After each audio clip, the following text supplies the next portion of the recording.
Hello. સો આજની આ educational સિરીઝમાં હું વાત કરવા જઈ રહ્યો છું વેરિકોઝ વેન ઇન પ્રેગ્નન્સી. ઘણા બધા દર્દીઓ આવે છે અને એમની કમ્પ્લેન હોય છે કે આ વેરિકોઝ વેનની શરૂઆત પ્રેગ્નન્સી પછી દેખાવાની શરૂ થયેલી. તો આવો આજે સમજીએ સાયન્ટિફિક રીઝન્સ કે પ્રેગ્નન્સી દરમિયાન વેરિકોઝ વેન કેમ ડેવલપ થાય છે.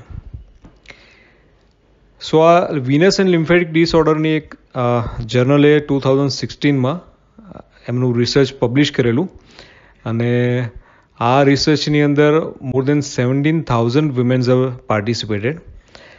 અને આ રિસર્ચનું તારણ એ હતું કે they have compared the two group. One is a non pregnant woman and another is a pregnant woman. અને એની અંદર એ લોકોએ કમ્પેર કરીને જોયું તો નોન પ્રેગ્નન્ટ કરતાં જે પ્રેગ્નન્ટ વુમેનનું ગ્રુપ હતું એમાં વેરિકોઝ વેન થવાના ચાન્સીસ 82% જેટલા ઇન્ક્રીઝ થાય છે. So definitely pregnancy is one of the major cause for developing varicose vein into women. Now what is the reason behind it? So એના બે મેઇન કારણ છે કે એક તો જેમ જેમ પ્રેગ્નન્સી આગળ વધે ઓલમોસ્ટ 6 મહિના પછી જ્યારે બાળકની સાઇઝ એટલી વધી જાય કે જેને કારણે ઇન્ટ્રા એબ્ડોમિનલ પ્રેશર એટલે પેટની અંદર પ્રેશર વધતું જાય આ સાઇઝને કારણે. હવે થાય છે શું કે પગની બધી લોહીની નળીઓ પેટમાં થઈ પસાર થઈ અને પછી એ હૃદય તરફ જાય છે. અને આ બાળકની સાઇઝ અને ગર્ભાશયની સાઇઝ વધવાને કારણે આ જે લોહીની નળીઓ છે એ દબાય છે, એટલે આ જે લોહીની નળીઓ પર પ્રેશર ડેવલપ થાય છે. અને બીજું છે કારણ છે કે પ્લેસન્ટલ સર્ક્યુલેશન ડેવલપ થાય છે, કારણ કે બેબી જે અંદર ફિટસ છે એને ન્યુટ્રિયન્ટ સપ્લાય કરવા માટે પ્લેસન્ટલ circulation is very important.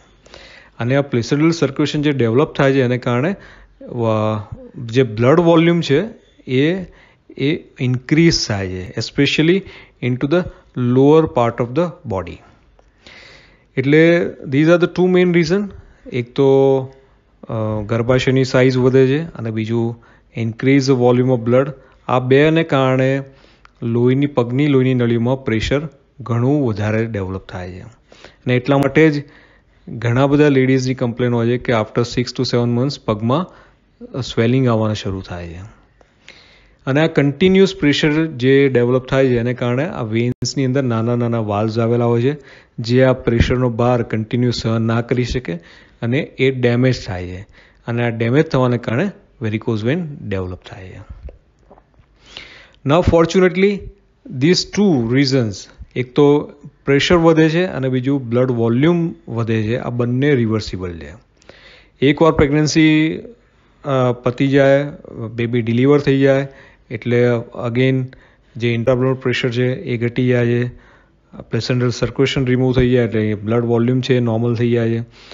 So this two are the reversible reasons. અને દેટ્સ વાય પ્રેગ્નન્સી પતી ગયા પછી 6 મહિના પછી જોવા જાવ તો જેની પણ નાની શરૂઆતની વેરિકોઝ વેન ડેવલપ થઈ હોય એ ફરી પાછી નોર્મલ થઈ જાય છે. હવે આની ટ્રીટમેન્ટ કેવી રીતે કરવી? સો પ્રેગ્નન્સી દરમિયાન most of the time conservative treat કરતા હોય છે. એક તો સ્ટોકિંગ્સ આવે છે જે this are the pressure garments કે જેને કારણે જે લોહીની નળીઓની પ્રેશર પગમાં વધી ગયું છે એ સ્ટોકિંગ્સથી ન્યુટ્રલાઇઝ થાય છે. સેકન્ડ થિંગ લેગ એલિવેશનની એડવાઇસ આપતા હોય છે.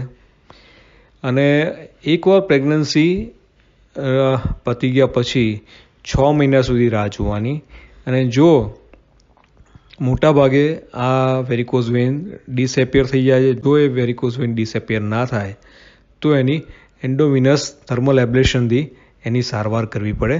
જો એ કારણ કે એ બતાવે છે કે 6 મહિના સુધી જો વેરિકોઝ વેન રહી હોય એનો મતલબ જે અંદર વાલમાં ડેમેજ થયું છે એ વાલમાં ડેમેજ પરમેનન્ટ થયું છે અને એની વ્યવસ્થિત એન્ડોવિનસ થર્મલ એબ્લેશનથી સારવાર કરવી જોઈએ.